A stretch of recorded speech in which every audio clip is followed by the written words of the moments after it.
Pride and Prejudice, Chapter 54. As soon as they were gone, Elizabeth walked out to recover her spirits, or in other words, to dwell without interruption on those subjects that must deaden them more. Mr. Darcy's behaviour astonished and vexed her. "Why, if he came only to be silent, grave, and indifferent," said she, "did he come at all?" She could settle it in no way that gave her pleasure. "He could be still amiable, still pleasing to my uncle and aunt when he was in town, and why not to me? If he fears me, why come hither? If he no longer cares for me, why silent? Teasing, teasing man! I will think no more about him." Her resolution was for a short time involuntarily kept by the approach of her sister, who joined her with a cheerful look, which showed her better satisfied with their visitors than Elizabeth. "Now," said she, "that this first meeting is over, I feel perfectly easy. I know my own strength, and I shall never be embarrassed again by his coming. I am glad he dines here on Tuesday. It will then be publicly seen that, on both sides, we meet only as common and indifferent acquaintance." "Yes, very indifferent indeed," said Elizabeth, laughingly. "Oh, Jane, take care." "My dear Lizzie, you cannot think me so weak as to be in danger now." "I think you are in very great danger of making him as much in love with you as ever." They did not see the gentleman again till Tuesday, and Mrs. Bennet, in the meanwhile, was giving way to all the happy schemes which the good humour and common politeness of Bingley, in half an hour's visit, had revived. On Tuesday, there was a large party assembled at Longbourn, and the two who were most anxiously expected, to the credit of their punctuality as sportsmen, were in very good time. When they repaired to the dining-room, Elizabeth eagerly watched to see whether Bingley would take the place which, in all their former parties, had belonged to him, by her sister. Her prudent mother, occupied by the same ideas, forbore to invite him to sit by herself. On entering the room, he seemed to hesitate, but Jane happened to look round, and happened to smile. It was decided. He placed himself by her. Elizabeth, with a triumphant sensation, looked towards his friend. He bore it with noble indifference, and she would have imagined that Bingley had received his sanction to be happy, had she not seen his eyes likewise turned towards Mr. Darcy, with an expression of half-laughing alarm. His behaviour to her sister was such, during dinner-time, as showed an admiration of her, which, though more guarded than formerly, persuaded Elizabeth that if left wholly to himself, Jane's happiness and his own would be speedily secured. Though she dared not depend upon the consequence, she yet received pleasure from observing his behaviour. It gave her all the animation that her spirits could boast, for she was in no cheerful humour. Mr. Darcy was almost as far from her as the table could divide them. He was on one side of her mother. She knew how little such a situation would give pleasure to either, or make either appear to advantage. She was not near enough to hear any of their discourse, but she could see how seldom they spoke to each other, and how formal and cold was their manner whenever they did. Her mother's ungraciousness made the sense of what they owed him more painful to Elizabeth's mind, and she would, at times, have given anything to be privileged to tell him that his kindness was neither unknown nor unfelt by the whole of the family. She was in hopes that the evening would afford some opportunity of bringing them together, that the whole of the visit would not pass away without enabling them to enter into something more of conversation than the mere ceremonious salutation attending his entrance. Anxious and uneasy, the period which passed in the drawing-room, before the gentleman came, was wearisome and dull to a degree that almost made her uncivil.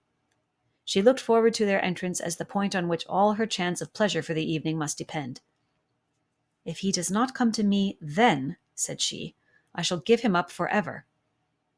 The gentleman came, and she thought he looked as if he would have answered her hopes, but, alas, the ladies had crowded round the table, where Miss Bennet was making tea, and Elizabeth pouring out the coffee, in so close a confederacy that there was not a single vacancy near her which would admit of a chair, and on the gentleman's approaching, one of the girls moved closer to her than ever, and said in a whisper, "The men shan't come and part us, I am determined. We want none of them, do we?" Darcy had walked away to another part of the room.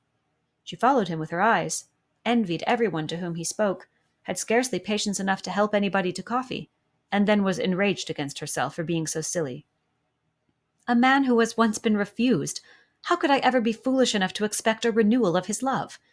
Is there one among the sex who would not protest against such a weakness as a second proposal to the same woman? There is no indignity so abhorrent to their feelings." She was a little revived, however, by his bringing back his coffee cup himself, and she seized the opportunity of saying, "Is your sister at Pemberley still?" "Yes, she will remain there till Christmas." "And quite alone? Have all her friends left her?" "Mrs. Annesley is with her. The others have been gone on to Scarborough these 3 weeks." She could think of nothing more to say, but if he wished to converse with her, he might have better success.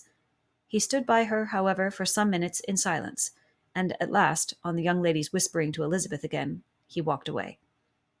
When the tea things were removed, and the card tables placed, the ladies all rose, and Elizabeth was then hoping to be soon joined by him, when all her views were overthrown by seeing him fall a victim to her mother's rapacity for whist players, and in a few moments after seated with the rest of the party. She now lost every expectation of pleasure. They were confined for the evening at different tables, and she had nothing to hope but that his eyes were so often turned towards her side of the room as to make him play as unsuccessfully as herself. Mrs. Bennet had designed to keep the 2 Netherfield gentlemen to supper, but their carriage was unluckily ordered before any of the others, and she had no opportunity of detaining them. "Well, girls," said she, as soon as they were left to themselves, "what say you to the day? I think everything has passed off uncommonly well, I assure you. The dinner was as well dressed as any I ever saw. The venison was roasted to a turn, and everybody said they never saw so fat a haunch. The soup was 50 times better than what we had at the Lucases last week, and even Mr. Darcy acknowledged that the partridges were remarkably well done, and I suppose he has 2 or 3 French cooks at least. And, my dear Jane, I never saw you look in greater beauty. Mrs. Long said so too, for I asked her whether you did not. And what do you think she said besides? 'Ah, Mrs. Bennet, we shall have her at Netherfield at last.' She did indeed. I do think Mrs. Long is as good a creature as ever lived, and her nieces are very pretty behaved girls, and not at all handsome. I like them prodigiously." Mrs. Bennet, in short, was in very great spirits. She had seen enough of Bingley's behaviour to Jane to be convinced that she would get him at last, and her expectations of advantage to her family, when in a happy humour, were so far beyond reason that she was quite disappointed at not seeing him there again the next day to make his proposals. "It has been a very agreeable day," said Miss Bennet to Elizabeth. "The party seemed so well selected, so suitable one with the other. I hope we may often meet again." Elizabeth smiled. "Lizzie, you must not do so. You must not suspect me. It mortifies me. I assure you that I have now learnt to enjoy his conversation as an agreeable and sensible young man without having a wish beyond it. I am perfectly satisfied, from what his manners now are, that he never had any design of engaging my affection. It is only that he is blessed with greater sweetness of address, and a stronger desire of generally pleasing than any other man." "You are very cruel," said her sister. "You will not let me smile, and are provoking me to it every moment."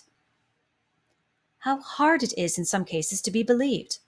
"And how impossible in others." "But why should you wish to persuade me that I feel more than I acknowledge?" "That is a question which I hardly know how to answer. We all love to instruct, though we can teach only what is not worth knowing. Forgive me, and if you persist in indifference, do not make me your confidant."